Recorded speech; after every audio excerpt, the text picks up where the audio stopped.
Hello, ladies and gentlemen. Welcome to another episode of One Rope Short of a Ring, where we go over weekly episodes of AEW Dynamite. I'm joined by my good friend Josh.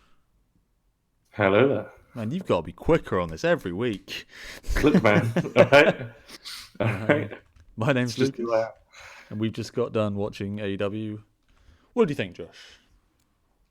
Man, I don't know, to be honest. Not to come off negative straight off the bat, but like... Tell me how you really feel. Yeah, it's not this was a bad episode. I should preface this. I'm maybe coming across like it was totally, like it was an episode of SmackDown or something. No, but in my opinion, it's one of their weaker showings so far. Not that the matches were bad, not that any of the storyline stuff was bad, just that it felt a little bit stretched. Yeah, I think it felt a little bit. Again, I'm kind of similar. I'm not sure the words to really use. So I guess let's just go through it. Let's go through it a little bit by bit, and I can probably word it a little bit better. Well, not better, easier. Yeah. What did we start with? I'll let you launch us off here, Josh. Yeah, so we got I guess it's a promo, quote unquote a promo. It's a recap of everything that happened in the Jon Moxley Kenny Omega match. Sure, and we get caught up with the status of Kenny Omega, right? Yeah, so he's being examined. He's got a big black eye. He's getting examined by the doctor, and he says essentially you've got to have another week off. And then Kenny Omega asks the doctor how Moxley's doing, and he says that Moxley's cleared to compete already. So kind of like this, oh wow, he recovered quicker than Kenny. It's worth noting as well when we see Jon Moxley shortly after this. So we get like a video of Kenny and like being checked out by the doctor. And you see this giant black eye, which we were trying to figure out what exactly happened. We had some speculation on that. It doesn't really matter. Yeah. And like his back's really torn up and looks a little bit infected, a little bit horrible, right? It's quite gnarly, right? If you're a little bit squeamish, I'm sure it's a little bit, probably hit you a little bit. It looks like some of it looks like some like Walking Dead special effects or something. Like it's actually pretty bad. And Moxley in comparison looked mostly fine, honestly. He had some like a little bit cuts on his back, but really nothing significant. Which is odd, right? Because they both went through the ringer. Maybe Moxley's just more immune to it after years of it. I guess, or I don't know. It's a multitude of things, right? It could be any number of things. I think reality is probably Kenny just took things a bit harder, right? Yeah, true. He knew he was going to be off for a week, so he's like, right, I can, It is interesting that they had him completely off the show, though. So I think me and you were speculating before the show that, or at least I think maybe the other day actually, but like we were saying that I wouldn't be surprised to see them at least in like actually there, but shooting a promo, right? Not through like a video package. But we did, of course, see Moxley, which is up next, right? Where he had a match, which kind of surprised me. Short promo first. Do you want to take us through a little bit about the promo? Oh, no, the promo was after, wasn't it? He had the match first. Yeah, the promo was after. This was the first of what I can only describe as jobber matches or squash matches. Yeah. I don't really want to call, what was his name? Nakazawa? I don't want to call him a jobber because I know he's actually on the roster. He's had matches already, but he didn't get an entrance, which is always a bad sign. Yeah, whenever they start in the ring, it's not 100% that they're a jobber, but you know how the match is going to go down. If one it's person not going gets in an their entrance, favor, is it? Like Moxley comes through the crowd as he always seems to. Also left through the crowd later on, which I really liked. I don't know if he always does that. Yeah, I don't know. The leaving in the crowd thing was new to me for sure. But yeah, so it was Moxley versus Nakazawa, and there was basically nothing to this match, right? No, it was a sub 2-minute match probably. Like Nakazawa does a fire up when he's getting beaten down, and then Moxley just paradigm shifts him 1, 2, 3, and that's it. Yeah. And then we get the Moxley promo. Do you want to give us a little rundown? Yeah, so this is probably what the match was for, right? In terms of what the purpose of the match was. it was to deliver this promo and to probably get another win on Moxley's win-loss record for the AEW stats or whatever. Yeah. Um, he does bring that up. The first thing he says, right? I think he's like, that counts, right? Yeah. The first one he said, he's like, oh, so that one counts, does it? Okay, yeah. Just making sure. Yeah, and he essentially like calls out, well, everyone, right? He says, I'm the toughest son of a bitch in this game. Goes on about how he's the most legitimate, the biggest threat, uncontrollable, all this kind of thing. And he did say, he was like saying how he respects Kenny, which I like. I like this kind of that it's almost like mutual respect earned through blood, right? Yeah. I'm calling it now, man. This is setting up an angle. They're going to become allies. 2 years. Sure, Moxley's going to be like we've talked before about like how there's like, you've got these two major factions in AEW, right? You've got the Inner Circle, the heels, and you've got the Elite, which are the faces. And around these groups, you've got like orbiting groups and orbiting wrestlers. And Moxley so far has not been any of that. He's just been, I'm going to beat up who I want to beat up.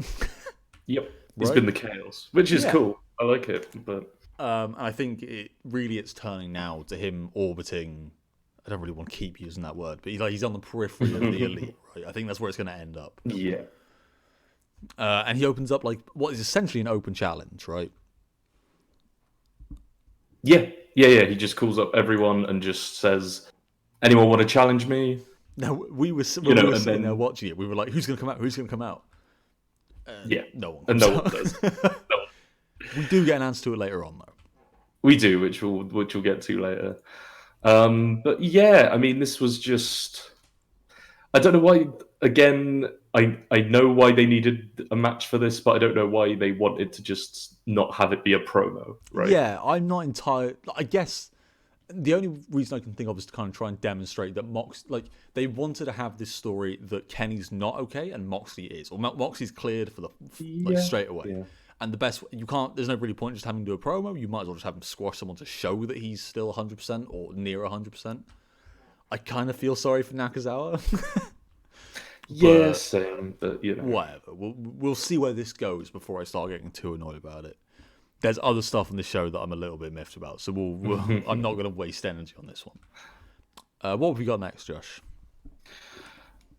We have the Dark Order versus the Jurassic Express minus Luchasaurus. So that's pointing out. Yes. Who's so it's still out on injury. Marco Stunt, right? Marco Stunt and Jungle Boy. Yeah. What did you think?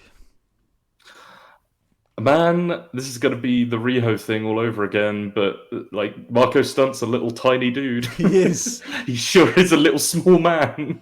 I think commentary says at one point, right? He's like 120 pounds or something. Like, yeah, like sub 120, he's like 117 or something. Now I'm quite a slim guy, but when I see that someone has when I'm 40 or like 45 pounds heavier than someone, I'm like, oh, okay, wow.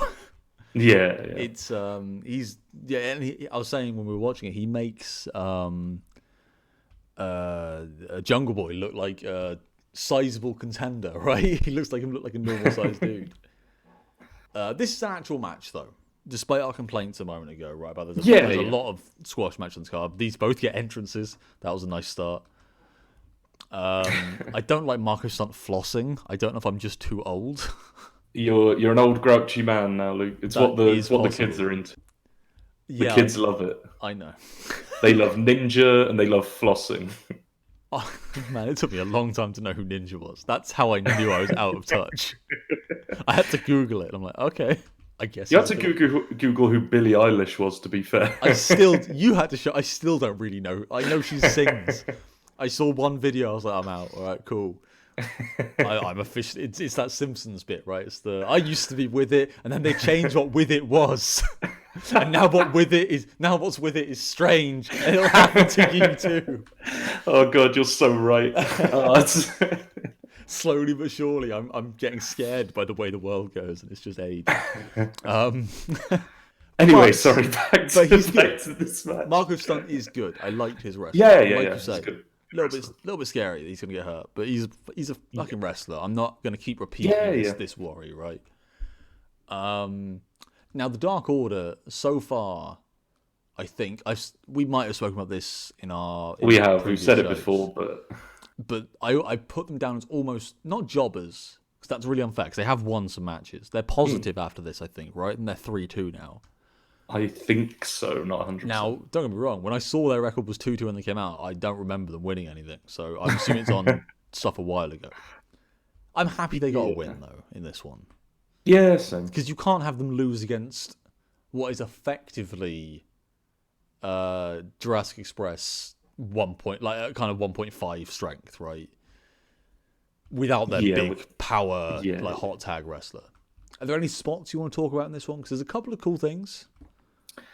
There was a couple. There was the backflip knee drop that Jungle Boy did onto both of the Dark Order. Yes, that was cool. Which was very, very cool. You should definitely watch that if you haven't, obviously, watched the pay-per-view. Honestly, watch all of the... Weekly. We'll point out which matches are actually matches. And those are worth watching. That's the thing. Like, we'll probably come up to it when we sum it up, but honestly, you could just watch the matches on this card and skip a lot of the rest of it. And one promo. There's two promos. The Moxley promo was worth watching, and there's one more later on that we'll get to that I loved. There was one moment. Sorry to interrupt. There was one moment in this, and this isn't me being negative. Okay, it is a little bit, but it's not me hating. Right, this happens. Spots mess up, but I think it was stunt. Right, goes for like a kind of Phoenix style double rope thing. Comes off the middle, tries to go off the middle rope to the top rope or something like that. Yeah, and just whiffs it. It just doesn't happen. Kind of falls off straight really hard. And to be fair, everyone handled it like pros, right? Oh, 100%. Kind of like... And again, it's going to happen, right? This stuff happens. Botches happen in wrestling. But in my notes, I've written, "You ain't Phoenix." Come on now. I think he might have seen it at the pay-per-view of him, Phoenix, doing that weird 3-rope jump madness that defies gravity. And from like crazy. Bottom to mid to top to walking on the other one. Yeah, like whatever craziness it was. There's also this wasn't a whiff. This was, I think, intended, and I loved it when Jungle Boy goes for the suicide dive into both of the Dark Order members when they're on the outside, and he sort of just hits them, and they don't move. No, because it's like that makes sense. Like a 150-pound guy into two fully grown big men. Yeah, including a guy, Evil Uno, who's obviously just Evil Uno. I think they were saying he's 300 pounds on commentary, right? Overall, it was an okay match, but the actual important part, I think, comes after, right? True. Yeah. So we start getting a promo from the Dark Order. They win. Dark Order win. I should have pointed that out. I think that was kind of a given, as I'd already said earlier on. Yeah. And they start, and the Gimps will crawl into the ring. Their lovely Gimp crew. I'm not sure if it's okay to call them Gimps. They look a lot like Gimps, dude. They're a cult. They've got in Gimp masks. A cool special mask, not at all. They're wearing all black lycra suits and like black lucha. They're Gimps. The only thing they're missing is a ball gag, right? It's 2019. You can. I'm not shaming.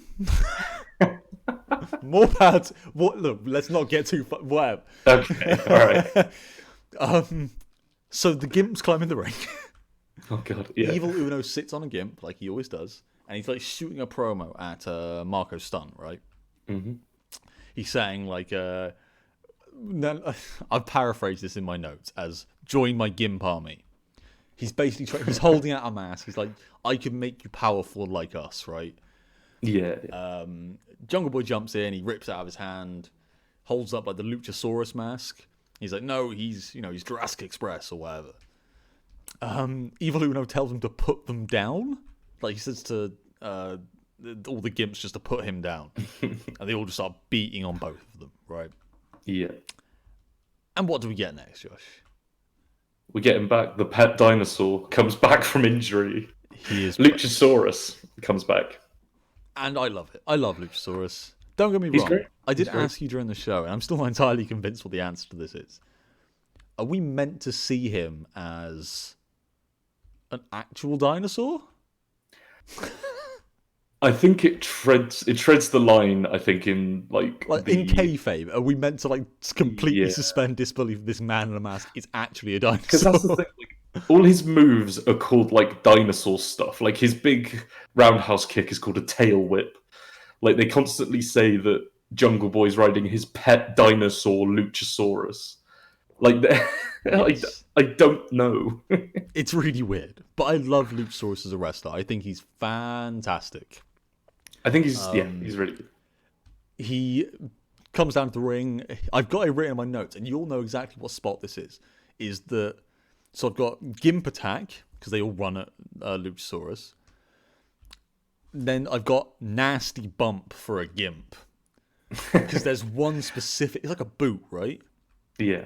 And he just looks like he breaks this guy. And whoever this guy in the cult... So I'll call them cultists, Josh. Does that make you happy? Whoever this cultist is gets, like, snapped and just... It's brutal. It's a huge it looked really bad. I'm not sure whether it was because... I think it was just a great sell.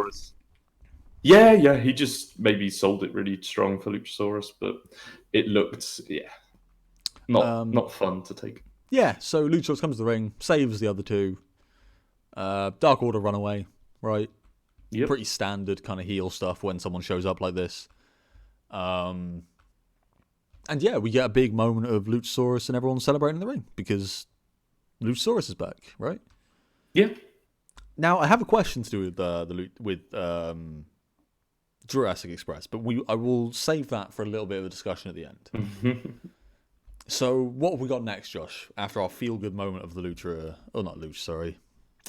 Jurassic Express reuniting. Yeah, we got a very weird match. So it's Shawn Spears, the chairman versus Darby Allin versus Peter Avalon, who his gimmick is that he's a librarian. Yes. And also a wrestler? Yeah, it's very much like an 80s gimmick where it's like a guy with a day job who's also a wrestler. That's a really good way to put it. I haven't thought of it like that. It's just like, hey man, I'm just a librarian, but I'm here to wrestle. And of course, we've got Darby Allin as well, who we haven't seen for a while. Actually, now I think about it. The skateboarder, right? He's well tough because he skateboards. I quite like Darby Allin, but I don't like the fact that they keep bringing up he's a skateboarder as a reason to be like tough. Right? Is that just me? They're like, oh, he can take some bumps because he's a skateboarder. Yeah, I mean, I kind of get it, but... I get it. I just think it's a bit silly. Yeah, true. So we got some Let's Go Darby chants. He's obviously the one everyone's... Because he's quite over, really. Which not surprises me, but like certainly haven't seen him that much since... He had one match, right, on Dynamite. Maybe two. He had the one... I think he's only had one, because I think the first time we saw him on weekly TV was against Jimmy Havoc, when they introduced... It was, yeah. That was a good match, if I remember rightly. It was a short one, but... yeah, go on then. Take us through it. You got any like particular thoughts about this? Because this was quite a short one. It was, yeah. So basically, they showed off how quick Darby Allin is, essentially, because he's really fast. Like on his feet, he can move very quickly, like from moment to moment, and it's just really good. Yeah, he's super quick. I like that. Yeah. He's I wouldn't call him a cruiserweight, but if they had a cruiserweight division, he's one of the good examples of someone who would be kind of in a cruiserweight division, right? Yeah. I don't know if I'd say the same for Spears. Spears is kind of a bigger dude. It was kind of weird seeing Spears play like the role of almost a powerhouse wrestler in this. Like he was the legitimate like wrestler's wrestler, not the crazy wacky kid with the face paint or a librarian who also wrestles. Now, I think anyone who knows these three wrestlers can tell you what the result of this match... Or not the result, but who's going to eat the pin in this match, right? Yeah. Do you want to walk through the ending? Like, what happens? Because I think they had to try and get out of the fact there's two potential winners in this, right? Yeah, so... Ultimately, Darby Allin wins the match, right? Oh, but... sorry. One thing we should bring up that happens early on, which I did find a little bit funny. The very first thing that happens, they're all in the ring, and the bell goes, and the camera kind of looks at Shawn Spears and Darby Allin. And then out the corner comes fucking the librarian from the top rope with like a dive. And they both step backwards. I'm like, that's going to symbolise this match in a nutshell, isn't it? Yeah, essentially that's what Peter Avalon was there to do, was to take the pin. Take offense, make people look strong, and eat the pin at the end. Yes. Which, I think that's his thing. So we've seen right? him pop up once before and he just got beaten up for no reason, right? He was just walking out to the ring. I think someone beat him up and then shot a promo and then he just disappeared. Yep. Not going to be on the power rankings anytime soon, I don't think. Sorry, so go on. Take us through the ending. I interrupted you. Yeah, so basically there's like a normal wrestling match happens mostly between Spears and Allin, with Peter Avalon taking some of the beatdown. And then Joey Janela comes out. Yes. And starts beating up Shawn Spears.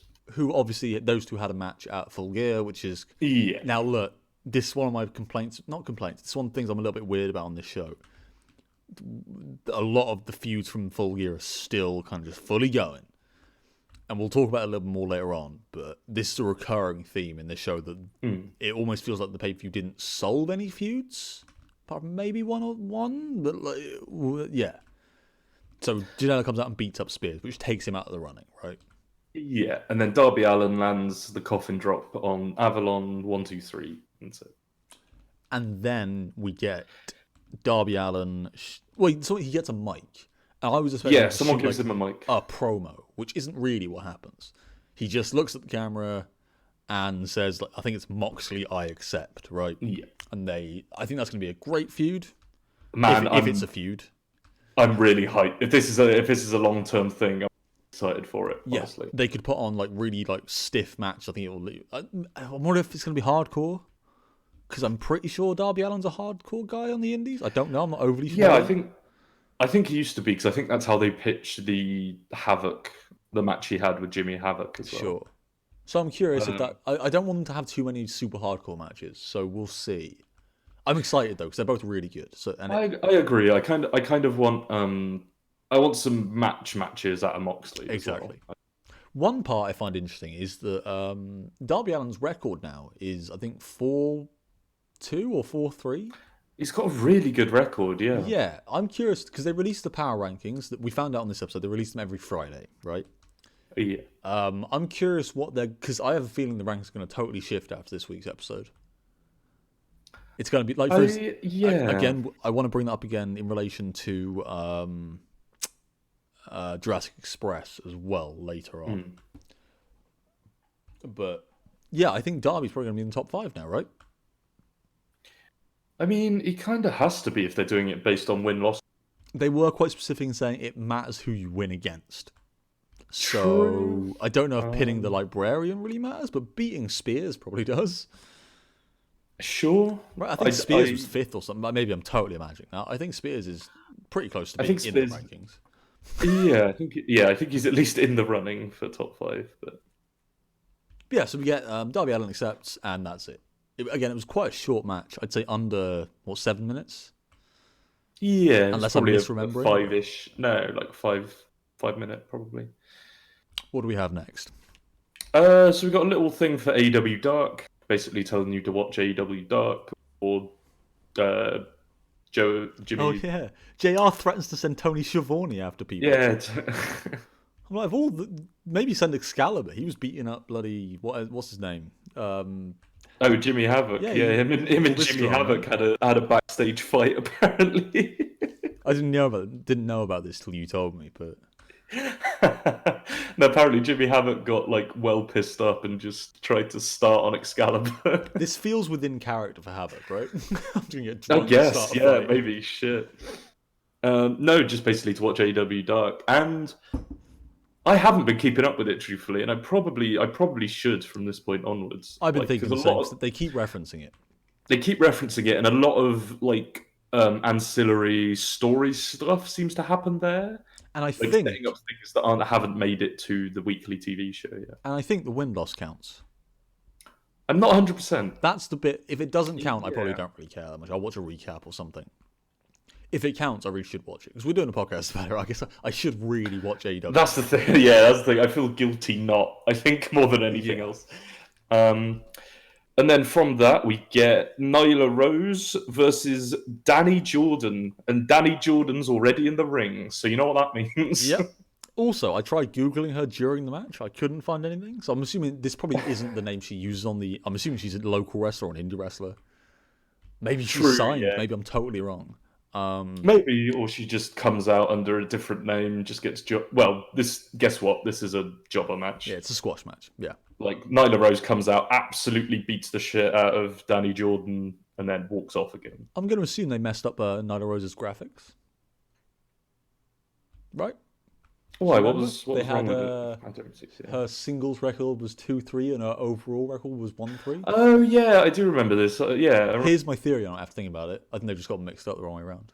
Her single record is probably 1-3. 1-3. Well, that wouldn't be a very good record. I don't know. It was weird. It was a bit confusing. Again, she hasn't got a very good record, to be fair. But she's being booked like a... Maybe that's why they're giving her a job match. That is why they're giving her job matches, right? But that's the thing. Here's what I don't like. I don't like the fact they're like, win-loss matters, but we're going to buffer it with job matches or jobbers. Because, what's the point then? Because you can just give someone free win after free win against someone who doesn't suffer from losses. It feels like you really need to have it matter if it's going to be a win-loss dependent on the rankings. But I agree. But it's only been 1 week of this happening, so I'm not going to assume this is going to be what they're going to do. I'll give them credit. Sure, Yeah, I just hope it doesn't set a precedent going forward. Yes. There was the only note I've got in this match is there was a massive boot at one point. Oh my god! Yeah, so good. I remember that. I was like, "Oh my god, she's actually just kicked her in the head." Whoever Danny Jordan is sells like a beast. Like, bring her in. Like, respect. Yeah. Respect to her, 100%. Nyla hits powerbomb and wins. And that's kind of it. There's not really much else to say. Again, this is it's solid for a jobber match. Yeah. Like, it got the message across for what it was. It's kind of all you can say about these matches a lot of the time. And then we get a promo for Dynamite Dozen Battle Royale. Dynamite Dozen for a diamond ring. That to be fair, that is one thing I do like. They've got all these little things for the tournaments they run. Sure, right? Like they've got the medals for the tag tournaments. They're gonna have this ring for the battle royal. But are they going to be like... Are these medals and this ring actually going to mean anything at all? Like, ever? Like, let's skip forward 6 months. These tag teams still going to be wearing bronze and silver medals from the tag tournament? It depends, I think, on what they end up doing with the tag team, right? Sure. Because it just seems... I'm worried they might be insignificant. Again, I'll wait and see. This is this is the first I heard of the Battle Royale. Same. They might have talked about it before. I just wasn't paying attention. But yeah, there's again, it's going to be interesting. Whatever. It's a battle royale. I'll probably mostly be like mid and lower card guys. Yeah. True. I hope that it gives them a nice bump in the rankings, right? Like it. Oh no, wait, 'cause they said, didn't they? Wasn't it the final two go for a singles match for the diamond ring? I think so. I'm pretty sure that was it. So those final two will probably be people to watch, right? I imagine those are people they're looking at to like maybe push or at least have some interest in. Yeah, maybe it's just like a signpost towards the next big two, right? Exactly. I could see it being someone like Shawn Spears in the final two. Librarian. Because he's not quite broken like past the middle of the card yet. He's close, but no, you're right. He's not quite there. Then we get another weird moment, Josh. Do you want to take us through this one? Yeah, so Allie comes out, who, I'm going to be honest, because I haven't been following AEW that closely, I don't really know a lot. She's got a really good win-loss, I think, from what they were saying. And I think they implied she was in the top couple of ranking spots, right? She was. I think she was like number 3 or 4 on the top 5 of This is what makes me assume that dark matches count for the ranking. True, yeah, because I haven't seen her on weekly TV, like, ever. Based on this, I don't know if we're going. Well, yeah, so she's talking to Giovanni and she's like, oh, really excited to be here in Nashville, yay, and the pops and everyone goes nuts. And then the lights go out and the Fiend shows up. No, I'm joking. It's Awesome Kong and Brandy. Yes. Who are now becoming this thing where they come out and attack random female wrestlers. Yes. And once again, she has her karambit. Yep, she's got her weird flicky dumb knife, and she beats down Allie and takes a bit of her hair and puts it in her belt. I'm cool for having a karambit in Counter-Strike, right? A wrestler using one to cut someone's hair?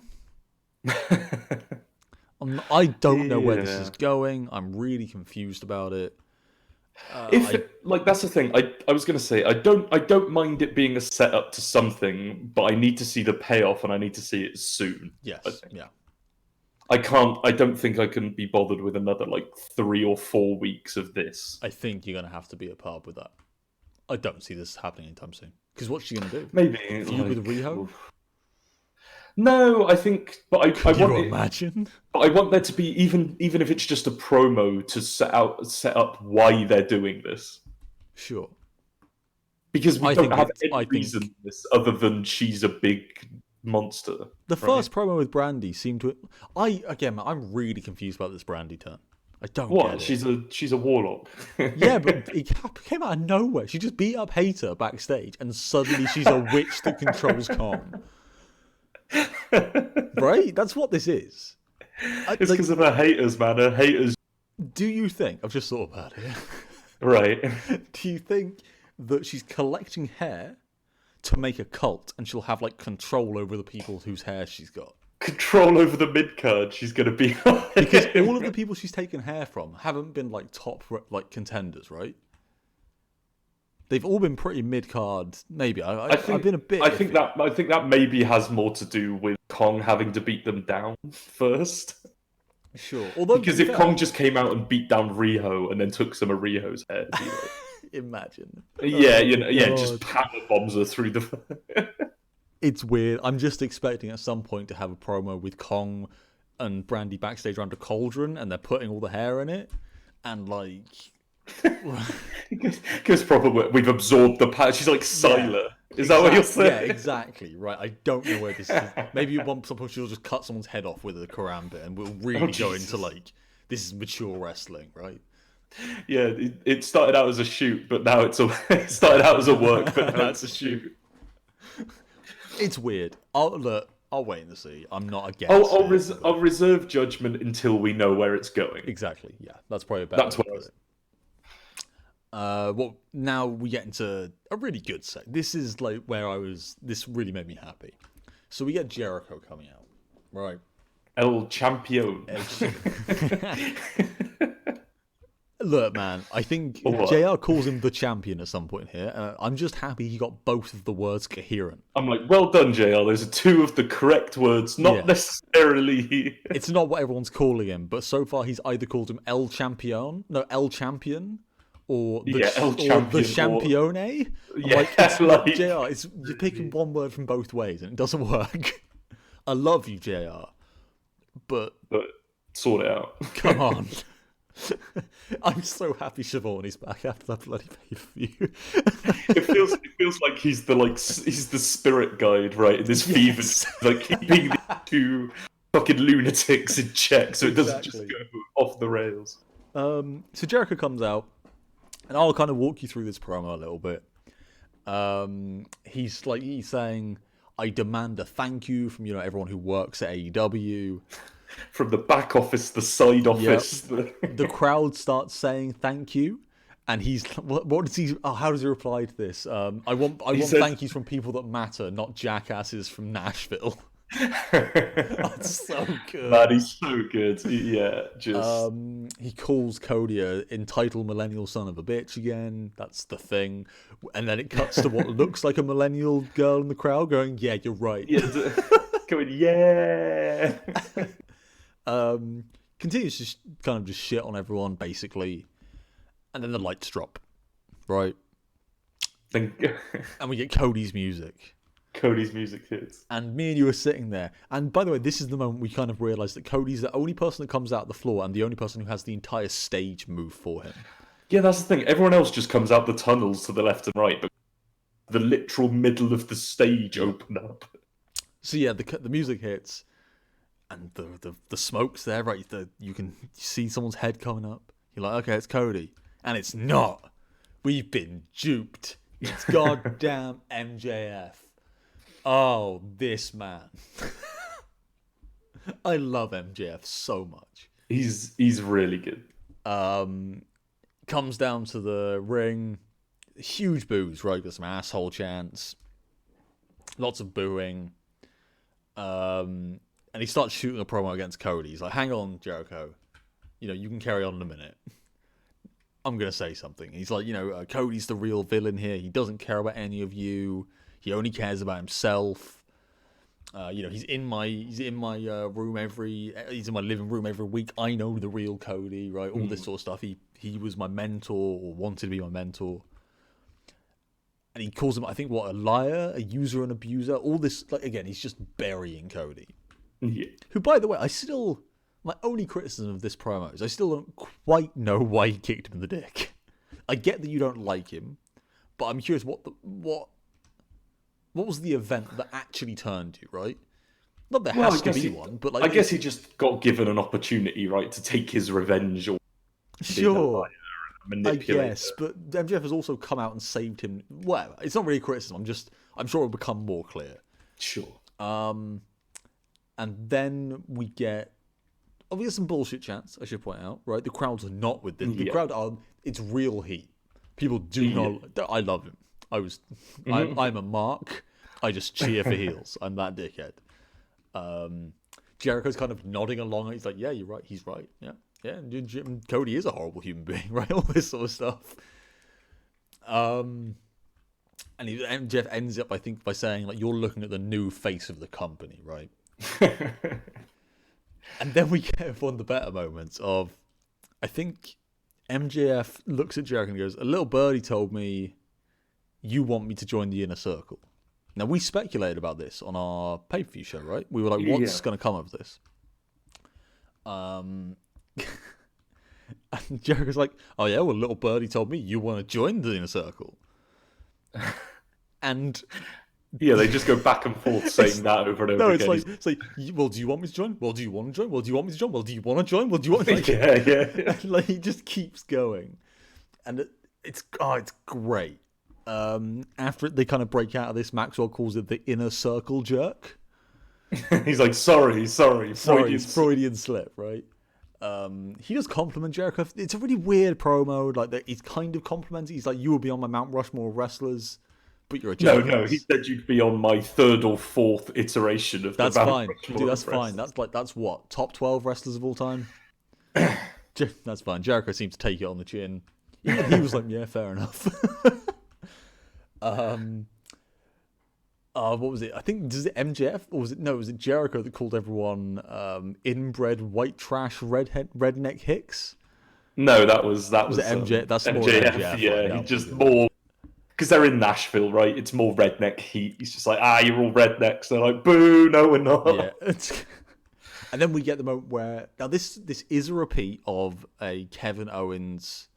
I remember you telling me this. Yeah. I can't remember exactly who it was about. I thought it was Shane when we were watching it, but I don't think it is. I have to watch it back and see. But he's like, I know who the real jackass is. And you're like, yeah, who's the real jackass? We both know who the real jackass is. And they both hold the mics down.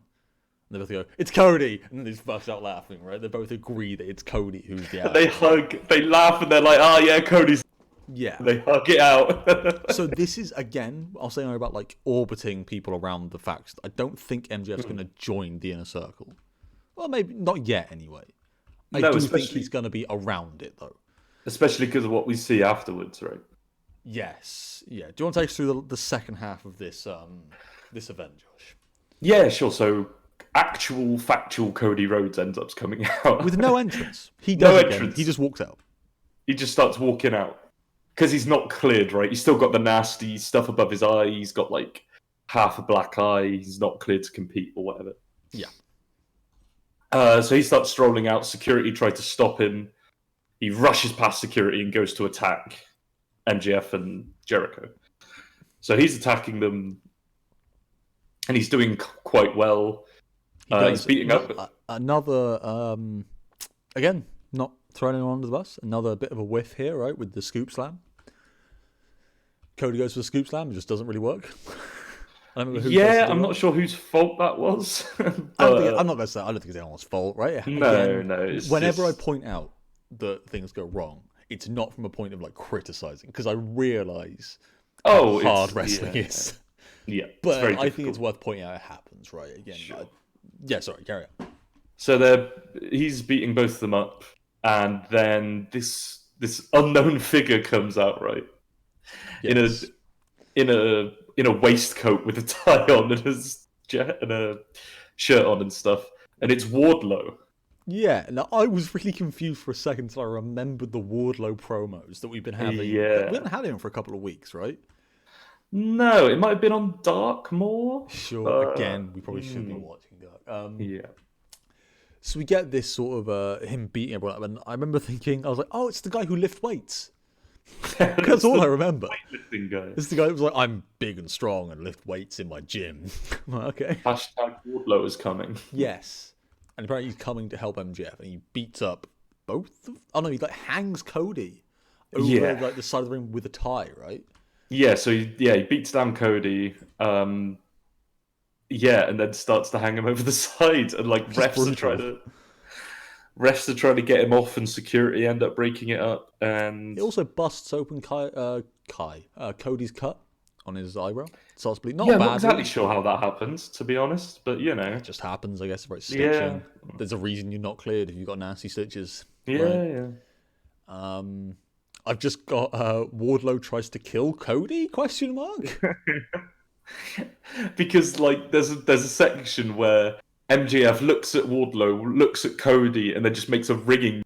Yeah. It's like, what is the plan? What? Kill him? Like kill Cody Rhodes? Again, dude, we've got a chip with the Karambit killing people. We've got Wardlow just strangling people with ties. This is hardcore. Yeah, and then I think refs come out, security comes out, kind of ushers everyone, pulls everyone apart, and then they separate. What did you make of this whole section? Because I love the talking was great. Again, Wardlow was like MJF's enforcer if he is going outside of the inner circle, which I imagine he kind of is at this point. Like it. I'm a fan. He's his Jake Hager. Yeah. Sorry. It's going to take me a long time to get used to that. Yeah. It's a miracle I'm not calling him Jack Swagger. But so yeah, it was a good follow up to the pay-per-view. I still want to know more. I want this to progress a bit faster. We didn't seem to get too much progress here other than Wardlow showing up. But I think that was the point, right? Yeah, it was just to establish that MJF isn't joining the inner circle. I mean, inevitably Wardlow's going to turn on MJF. That'll probably be when MJF turns back to a face or something, right? Hopefully that's a while away yet, though, because I love MJF as a heel. I think this guy legitimately has potential to be kind of top of the company. He really is good. I know I keep every podcast I've sung his praises, but it'd be very difficult for me not to see him as the champion at some point. Yes, 100%. He's got so much charisma. And again, I know you haven't seen him wrestle yet, right? Only the Brandon Cutler match that he had before. Sure. Okay. Yeah. I'll show you some. But between now and next week, we'll watch some MJF matches because he's really good. What we got next? Like I said, security breaks him up. We go backstage. That's it. End of that segment. Yeah. Got Pac versus Hangman. Now this surprised me that we're getting this again. That we're getting this match again. Yeah, because I'm not sure whether it must have been just that JR misspoke, I guess, on one of the earlier broadcasts because he said it was a rubber match before, but it isn't. This is the rubber match. Yeah, they're even now. Or they were even before this, and I thought they were even last time. It's a bit confusing, right? Whatever. That's a minor thing. This was a weird one for me, though. Considering, again, as I've said before, I love Pac. I think he's amazing. Yeah. I have mixed feelings about some of the spots in this match. Sorry, go on. Take us through a little bit of this. Walk us through like the kind of. Well, I mean, the play of events. Yeah, I'm probably not going to go over a lot of like minute spots. It was just a really good match in general. Like that it was back and forth. Pac started really strong, got a lot of offense in. Again, tries to go for all these finishers. Tried to go for the Falcon Arrow and Black Arrow. Excuse me. Yep. Or And Red Arrow. then Pick your it time gets period. dodged. But I think in general the storyline of this match, unless you want to talk on a specific, carry on. specific spot, I think in general the point of this match is to establish that Pac and the Hangman now have this they know each other, right? Yes, they know each other's offense and defensive. And the way we know this, of course, is there's a lot of spots repeated, or at least So for example, there are a couple of spots I want to bring up as reference to this. One of the first things Pac does once he gets Hangman out of the ring is he does Hangman's big moonsault from the top rope, right? Yeah. He's using the other person's move. At one point, he goes for the brainbuster on the chair again, and he gets Hangman reverses it into his own brainbuster on the outside. Yeah. And the bit that really did rub me the wrong way, that I thought it's not the sloppy storytelling, I think this was the wrong thing to try and play up again, is they go for the bit where they get run into the ref and the ref's kind of cowering and Pac goes for the kick backwards between the legs. Now look, I get it. Again, it's another spot that they've done before. You want to show that Paige understands that strategy. You already did that. That's literally what happened at the pay-per-view. It's how it ended last time. Why are we doing that exact spot again? This is the third time now. And having the same result as last time? I mean, why would Pac do that? I don't quite understand, right? It's just a bit strange. I don't feel as strongly about it as you do, but I see why. It's not like it ruins the match or anything. It's just a weird decision to have it again. And the ending to this match is a bit weird as well, right? So we get he hits the buckshot lariat onto Pac. Pac kicks out. I think it was a buckshot. It might have just been a lariat. No, it was a buckshot. They called it the buckshot on commentary. Okay, so and Pac kicks out, which is good. We were saying during the match, right, they're doing a good job, mostly protecting finishers. So when people kick out, it's a big deal, right? You're like, oh, okay, wow, all right. Yeah. Same thing happened at the pay-per-view with Kenny and Omega right at the end, right? Where there's a lot of finishes thrown. Then, so we get him kicking out. Pac does something to ground Hangman, and then Pac just starts kicking him in the head. Now, this confused me again a little bit. So he's just laying into it, and the ref just breaks it up. And I'm kind of like, well, hang on a minute. This is a wrestling match. Yeah. I'm not saying it shouldn't happen. Again, it's ref discretion. There might be a rule I'm not aware of. But he just keeps kicking him, and the ref's like keeps breaking up, and he keeps kicking him again. I think the logic was that he wasn't. But then you should ring the bell and stop the match. Yeah, if he's knocked out, if it's a KO, it's over, right? Yeah. So he keeps kind of going back and forth and kicking. Commentary's playing up the idea that this could have been a disqualification. Pac's looking like he's losing it a little bit, right? He's really angry about it. And then we get... So he kicks him down, and again, Hangman doesn't move this entire time. I thought I saw Hangman bleeding. We never got to the bottom of it because they never show a shot of his face. It looks like he's either bladed or got busted open on the forehead. Because I thought I saw some blood on the mat. Again, it's really strange. I'm confused by this. Pac goes to the top rope, hits the Black Arrow, puts him in the Brutalizer, and Hangman's still not moving. Yeah, so Hangman's passed out, and the ref's like, right, that's it. Ref has to pry Pac off him, who's just like retching, and that's what I did like about this match. Don't get me wrong, the wrestling was great because these two are amazing. Yeah. What I like story-wise, that this almost looks like Pac's kind of come unhinged now. He's getting a bit crazy. He's like, he actually cares now, right? He's not just like non-blow. Yes. Like, he's lost to Hangman enough that he's like, right, fuck, I got to take this seriously. Yeah, and again, I like the fact that Pac came out on top because now Pac's 2-1. I hope it's not going to be the end of it, but I kind of hope it is. Not because they're bad together, they put on great matches, but I want to see progression here. I don't want to see these kind of guys go back and forward too much if there's not going to be much story motion here. Yeah, I agree. Overall, this was probably my match of the night, I think.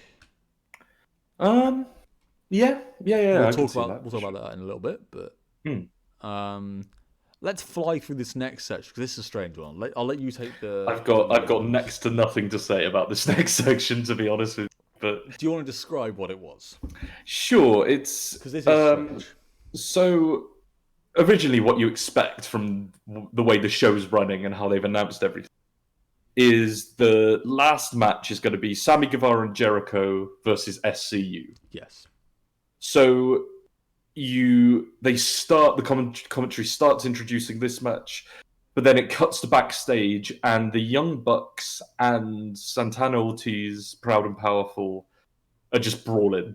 They're just backstage kicking the shit out of each other, essentially. Yes. Sure. Like we know they don't like it. We know they're in a. We know that the inner circle are not friends. Yeah. It felt like it was hammering home points that we should already know. Again, like I said earlier on for one of the matches, it feels like the pay-per-view might not have solved a lot of these. Like, I feel it's fine to have these guys continue feuding. I just kind of want to know, almost why. I get they don't like each other. But what what's the end goal here? I suppose is my question. Are you just going to keep beating each other up? There's cool spots, right? I think Santana jumps off a forklift. Yeah, Santana jumps up onto them and a bunch of security. They fight near right. Slight annoyance. They fight near a bathroom. They kick the door open. Cassidy's just standing in there. I said before, I'm not the biggest Orange Cassidy fan, not because of him individually, but because of the fact mixing a wrestler like that with other legitimate competition is weird. Yeah. And this is a great example. There's like it's meant to be quite an intense moment, right? With just a beatdown happening, and then it's just comedy. I'm like, okay, that was weird. I get that when he's with the best friends, it's fine because the best friends have some comedy to them anyway. They're kind of this kind of goofy friends, right? But I'm like, why here? Just why? I'm not really complaining. I'm just confused. Security break him out. They end up fighting through catering. You get a cool shot of Moxie in the background, just not caring, right? Just watching that. Yeah. They fight into the arena, into the audience. Again, security break him up. It keeps going until they're fighting on the stage. They pull out kind of spray paint, right? He marks a target, which is the same place that they powerbombed. The Rock and Roll Express. I don't remember which member of the Rock and Roll Express it was. Ricky Morton. Okay, the man who also did the greatest Canadian Destroyer. Powerbombs Matt? Yeah, I think it was Matt. Through the stage. No. Whatever. One of them. Yeah. Powerbombs one of them through the stage. And then Brandon Cutler comes out? Yeah, to defend the Young Bucks. Like, it cuts to... From the beatdown, suddenly Brandon Cutler's there. This is one of the best spots, right? Go on. It was my favorite. My favorite part was they're like the Proud and Powerful are like, oh shit, Brandon Cutler's here, and they're like, all right. They throw their hands. Yeah, like, we're done. We're out. We're done. And then Ortiz turns around and he goes, hey Brandon, we lied, and he starts kicking the shit out of him. Yeah. I know I've said it, and I'm repeating myself now. They're really good. I do love Santana and Ortiz. Yep. They're so good, and Ortiz is hilarious. Ortiz is really, really good. That's the thing. He's a comedy wrestler that I can get behind. I don't know if I call it... I think he's like...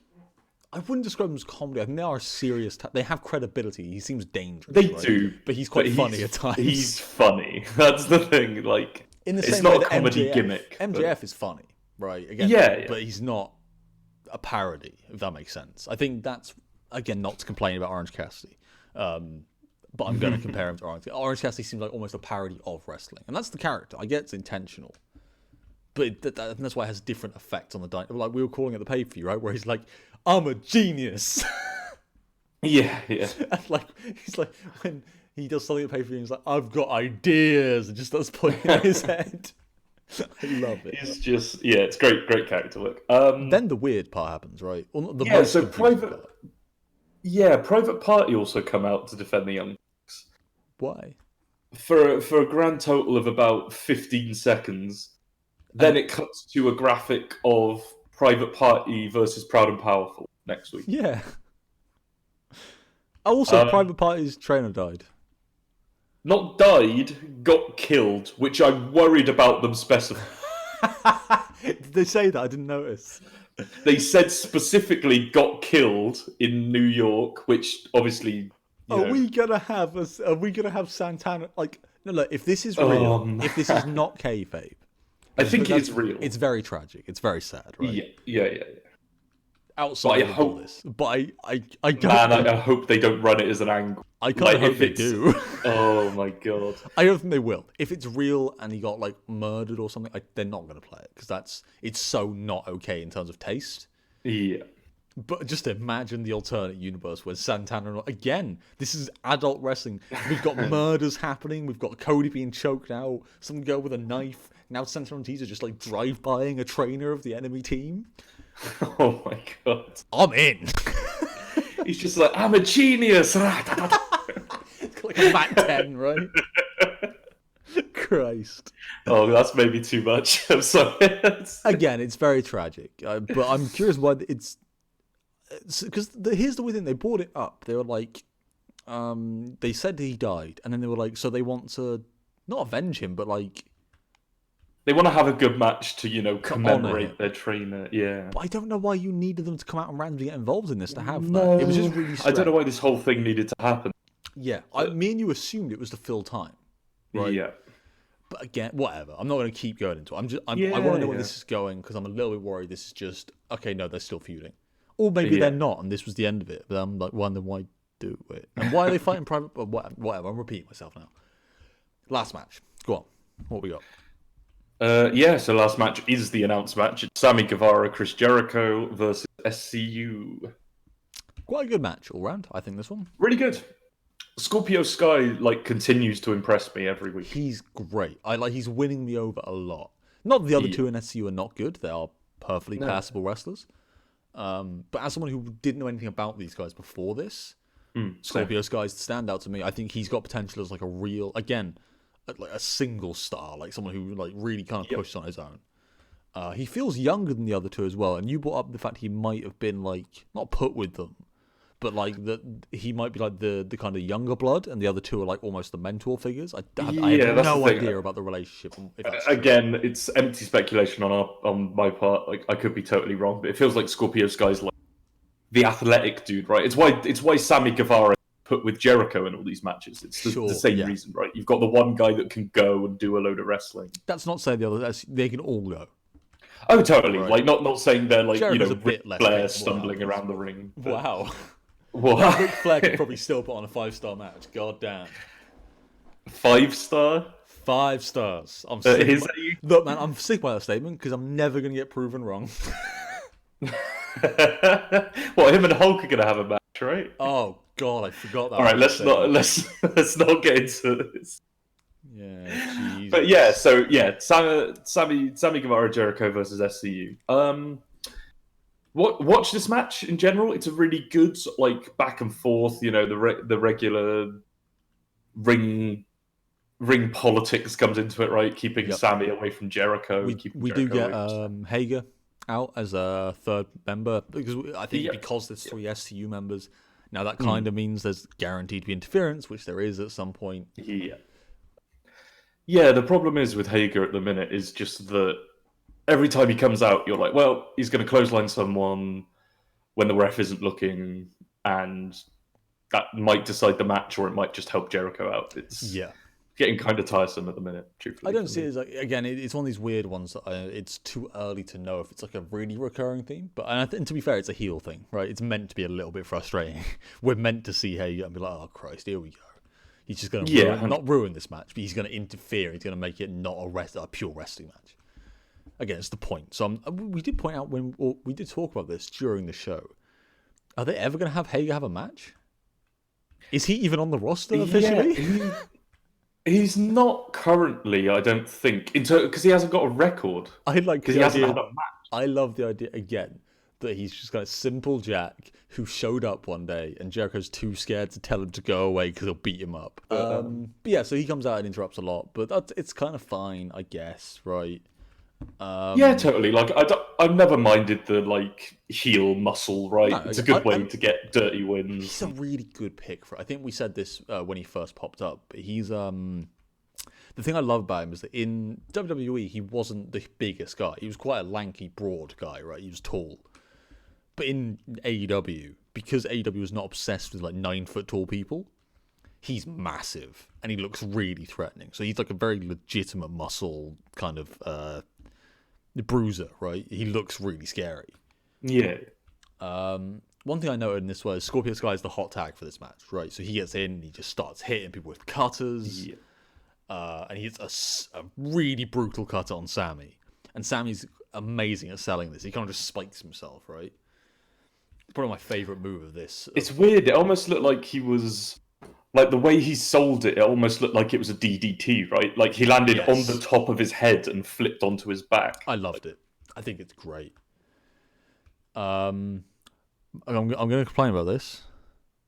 I'm going to complain about it because this is a consistent thing that's bothering me. And it bothers me in other companies as well. Oh, for fuck's sake. I know you... Hold no, the goddamn tag string thing. It's not hard. All right, granddad. No, look, right. I'm sorry. Look.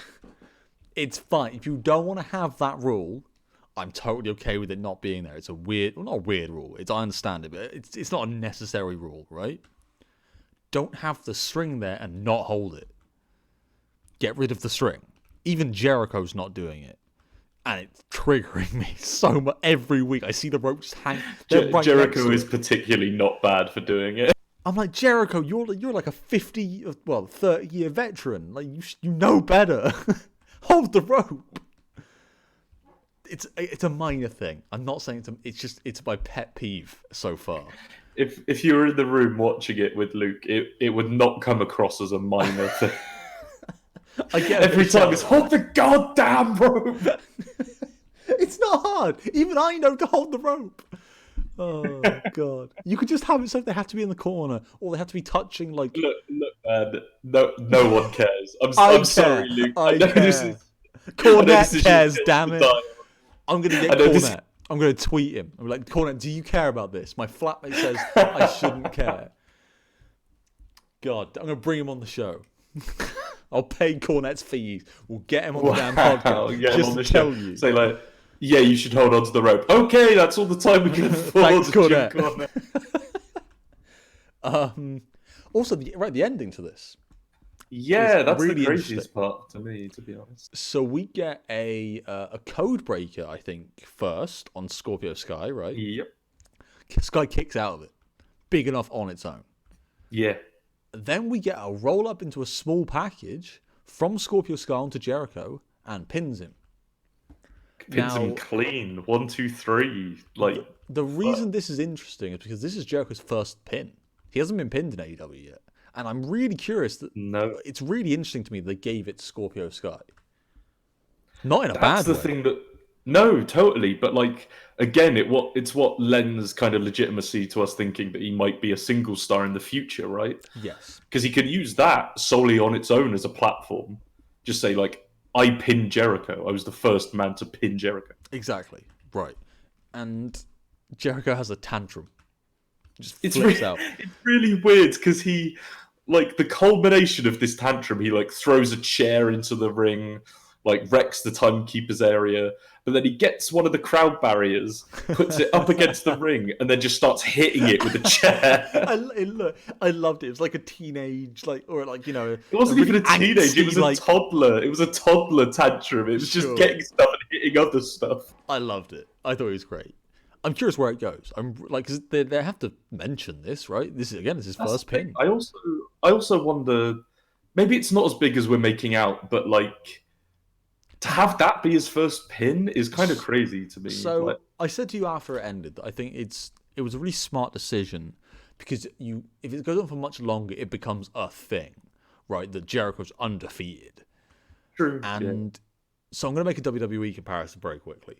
Because I think it fits. Do you remember when Charlotte Flair came up to the main roster and she was winning a lot of matches on? I think she had like a 7 pay-per-view streak, and then she kind of just lost.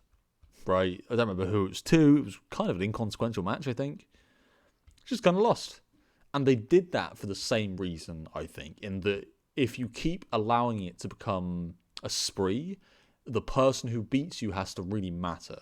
And when it's a heel like Jericho, he needs to be able to lose, right? You can't have him be... When his entire point is he's kind of smarmy and a bit sneaky and kind of has interference and he cheats a lot. I don't want him to have like a consistent win streak. That's the whole character, right? He shouldn't be able to maintain a he wins because he's cheeky, right? Yeah, well, that's Not the thing. always, of course. That's the thing as well, I guess. Like, if you let it go on for too long, there becomes like an almost unachievable goal of how important. That's what I mean, right? It awards too much importance to the streak, which there shouldn't be that much importance to. He's allowed to lose. Yeah, especially in tag matches and stuff, right? That's probably how he'll play it. He'll be like, I've still not actually lost in a single Still undefeated in singles competition. Maybe he'll kick Sammy out of the group. Why? Sammy didn't eat the pin. No, but it's Jericho. He'll be like, who can I blame? You're my tag partner. It was your fault. You should have been pinned. This isn't my fault. There either. This is you. Yeah, but he's not going to. What? He's going to kick Jack Hager out? You don't want to kick Lenny out of a party, Jake right? Hager. Come on. Hell, maybe they'll kick Sammy out. Sammy will join MJF, or MJF will replace Sammy. Right? I think that there's a lot of ways they could go with this that makes it quite an interesting decision to me. And again, I'm happy Scorpio got it. Of all the people, really, he's really good. He is, man. Like I said, week by week, yeah, he impresses me more and more. Which I wasn't expecting, to be honest with you. No. Again, SCU are really good, and they've been really good since the start. But Scorpio Sky is the standout to me that I'm really watching now. The one I'm curious about where he goes, right? But that's the end of the show, right? It ends with Jericho just hitting shit with a chair. With Jericho having a tantrum, yeah. And again, as we said at the start, all in all, this was a weird show. That's the thing. Maybe I came off a little bit too negative at the start, but it's... Again, I don't think it was bad. I just think it was strange. I have a lot of questions as to where a lot of these storylines are going and why a lot of these decisions were made. But I think the problem with trying to judge this in real time is that we obviously don't know the answers to that question, right? We might get, in the next couple of weeks, it might become obvious why some of these decisions are made. So I'm going to give it some time to breathe. Again, I think we've made it clear which parts we didn't like. There's enough to like here. This is the thing. Well, for example, that's the thing. Like, what you should 100% watch the matches. Like, the matches were actually good. The actual matches themselves, not the squash match. Don't waste your time with these. Yeah. Put it this way, man. Right? When I'm going to bring up WWE. I really need to stop doing this. I know it's an AEW podcast, but let's be real here. It's comparison. If this was a Raw episode, we transpose these stars to Raw stars, right? This would have been a great episode. Well, yeah, because it had like 2 matches on it. What I mean is, like, there's enough good stuff here, right? When Raw and SmackDown, when they're bad, they're really bad nowadays. Yeah. And that's not a comment on the stars or the wrestlers. I want to make that very clear. There's still some of the like you got AJ and all these guys, right? Yeah. But in terms of the writing decisions, again, you got a lot of the time you're sitting there going, "What? Why did you?" I don't understand. Whereas this, just like creative being absolutely off their rocker. But there's like the promos in this, like the first promo, and then the Jericho promo was really good. The last match was really good. The Pac storytelling was really good, even if I don't like a couple of the decisions. The Santana Ortiz beatdown was weird. I don't know. Again, I'm not going to say it was bad yet. I want to know what the hell's going on with it. But yeah, I think it was definitely one of the weak episodes so far. But I think it's hard to follow a pay-per-view that was that good as well. That's the thing. Like we said about the Shawn Spears Joey Janela match in Full Gear. Like, the only reason this stands out as a low point is because all the rest have been so high. Exactly, that's a good way to put it. Yeah. But yeah. So I've got one question for you, Josh. Before we disappear, and you're welcome to ask one as well, as like a bit of a discussion point. Let's go back to Jurassic Express. Where do you feel they're gonna end up in terms of the ranking now that we've got Luchasaurus back? Like, because at the minute they're not even on the top. They shouldn't be because they had their main powerhouse hot tag guy missing. Where are they going? Where do you think they're going to end up being booked?